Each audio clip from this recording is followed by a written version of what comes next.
امیر Timur, جسے تاریخ عالم لرزند جہاں کا خطاب دیتی ہے اور تیمور لنگ کے نام سے یاد کرتی ہے، ہوش سنبھالنے سے لے کر مرنے تک ساری عمر گھوڑے کی پشت پر گزری ہے۔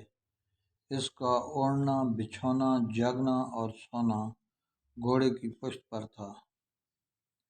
خود چین سے بیٹھا نہ دنیا کو چین کا سانس لینے اور سکون کی نیند سونے دیا۔ اللہ کا عذاب جو انسانوں پر نازل ہوا اور عالم اسلام پر خصوصی طور پر کوڑے کی طرح برسا، انسانی تاریخ نے تیمور لنگ سے زیادہ خوفناک، ہیبتناک، ظالم، خون آشام انسان آج تک نہیں دیکھا۔ چنگیز خان، ہلاکو خان، حجاج بن یوسف اس کے سامنے ہیج تھے، بلکہ یہ سب مل کر بھی امیر تیمور کی صفاقی کا مقابلہ نہیں کر سکتے۔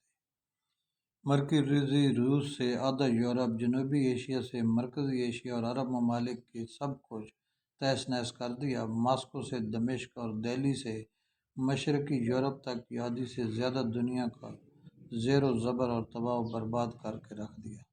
دہلی کی تاریخ آج بھی تیمور لنگ کے نام سے کانپ اٹھتی ہے۔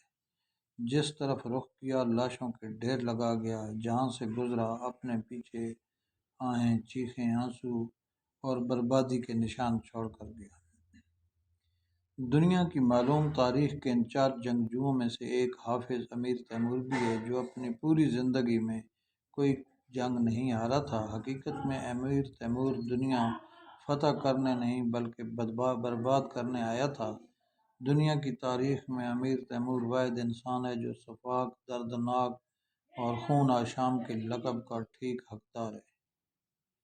حمدان ملک، اٹک، پاکستان۔